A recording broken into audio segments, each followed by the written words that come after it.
racimo gigantesco de situaciones adversas que desde hace más de 20 años deambulan hasta sonámbulas entre lo injusto y lo inhumano. Así viven.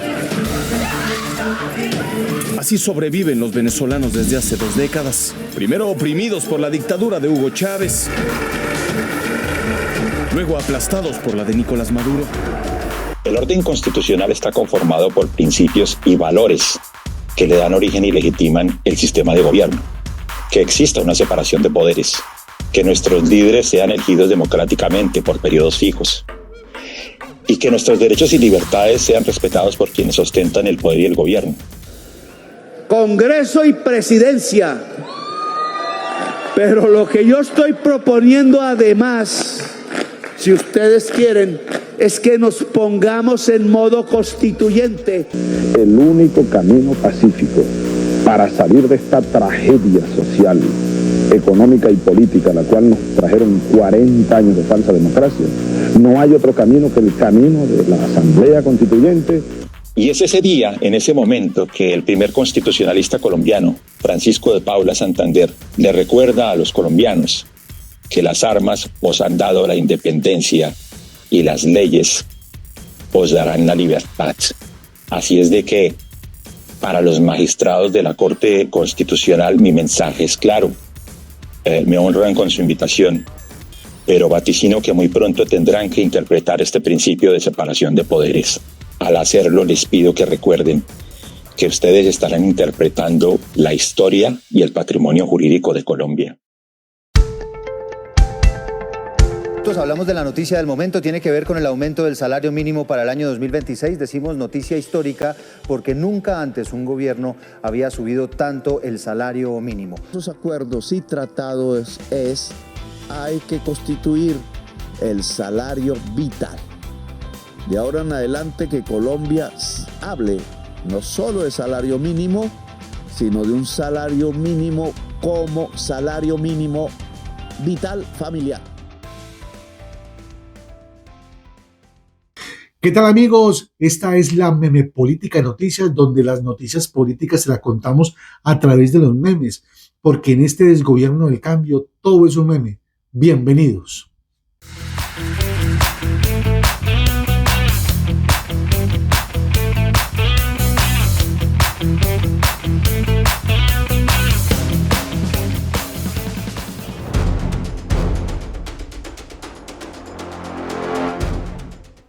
Primera parada, Bogotá, lugar, Registraduría Nacional del Estado Civil, protagonista Antonio Sanguino. Esto es increíble. El ministro de Trabajo inscribió oficialmente un comité promotor para recolectar firmas con el objetivo de convocar una Asamblea Nacional Constituyente. ¿Pero cómo así? Sanguino, sí señor, el exministro ex M19, muy amiguis de Petro. El escenario que puede desbloquear estos cambios y estas reformas es una asamblea constituyente que sea la voz soberana, el poder constituyente de los ciudadanos y ciudadanas. El gobierno nacional y el presidente de la República, Gustavo Petro, ha considerado que esta iniciativa ciudadana merece todo el respaldo.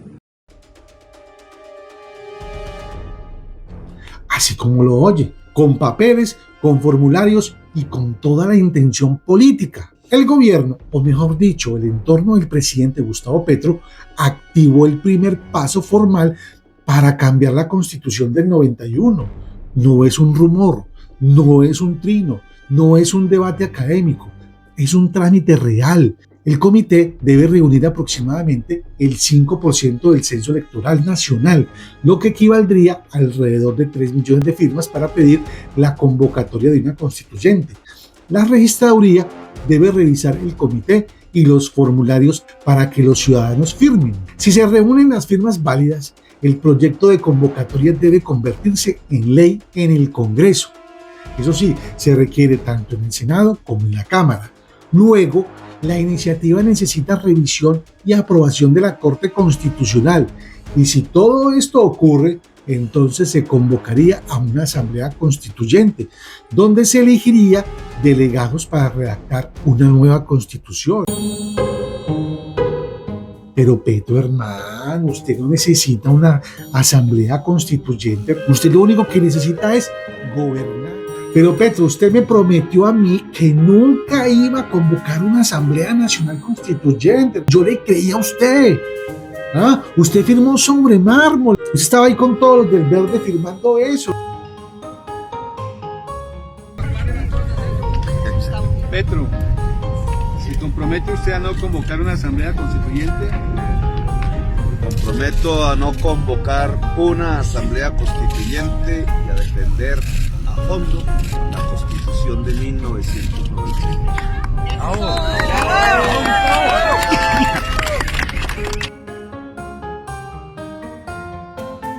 Ahora tranquilos, no significa que mañana haya ya constituyente, pero sí significa que la puerta quedó abierta. Y una vez se abre esa puerta, ya nada vuelve a ser igual. Pero yo sí me hago entonces una pregunta. Durante la campaña de Gustavo Petro, él juró que no habría asamblea constituyente. ¿En qué momento esa promesa se rompió? ¿Y qué pasó entre ese no rotundo y la firma que hoy activa el camino para cambiar la Constitución?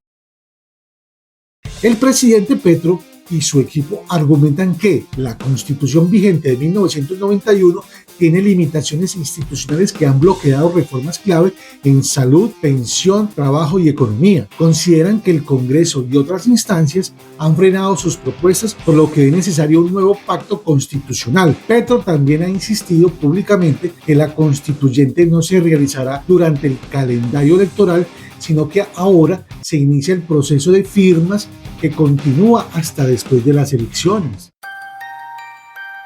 A ver, Petro, usted dice que le han bloqueado las reformas a la salud, a la pensión y al trabajo, pero ¿cómo se le ocurre decir eso, hermano?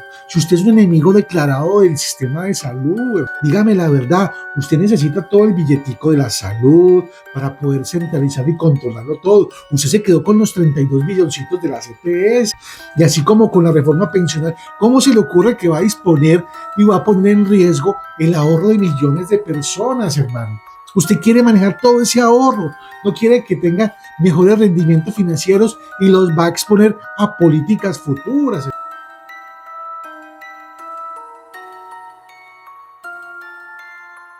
Y la laboral ponía en riesgo el empleo formal, aumentaba los costos laborales fijos y hacía más caro contratar. Aparte que también desincentivaba nuevos empleos. No puede ser, no dejan gobernar a Petro, mano.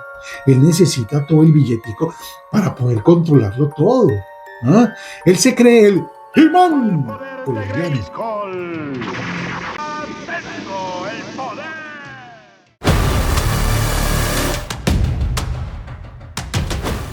Segunda parada, Cartagena, lugar, casa de huéspedes ilustres.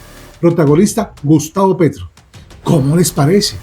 Que el presidente Gustavo Petro divulgó públicamente la decisión sobre el salario mínimo, un 23%, luego de que fracasara la mesa de concertación entre empresarios y centrales obreras.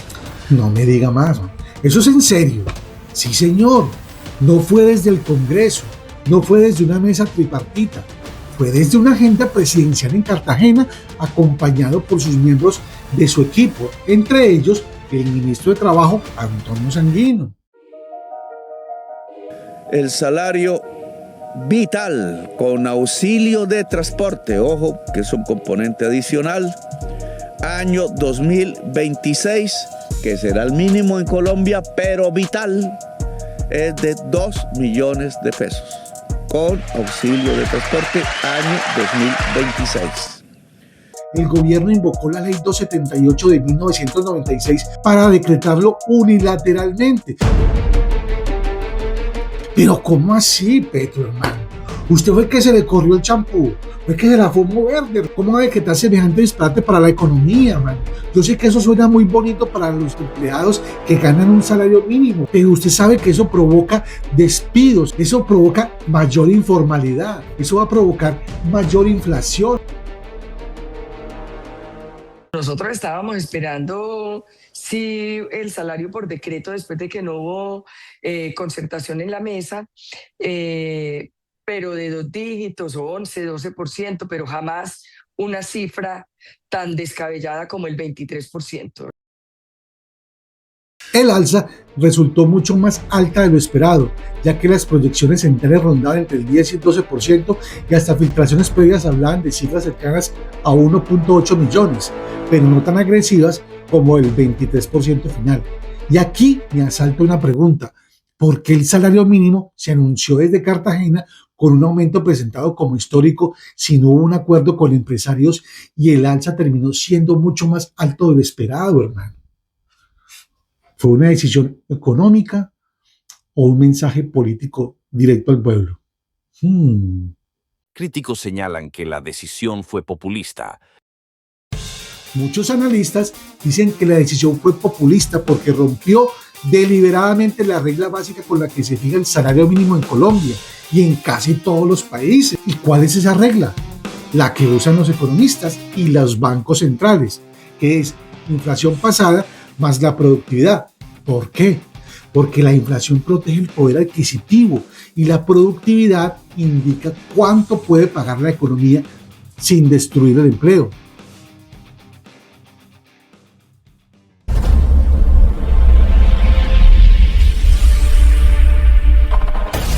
Está imitando totalmente lo que hizo Chávez cuando subió el salario mínimo entre el 20 y el 30%.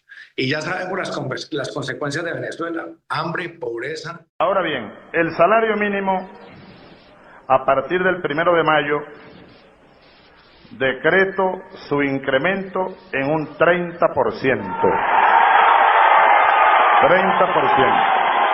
Firmo el decreto. El aumento no respondió a la capacidad real de la economía, sino a una decisión política. ¿Por qué eso se considera populismo económico? No porque subir salarios sea malo, sino porque ignora los efectos secundarios inevitables. Economistas repiten esto: el salario mínimo solo beneficia a quienes ya tienen empleo formal.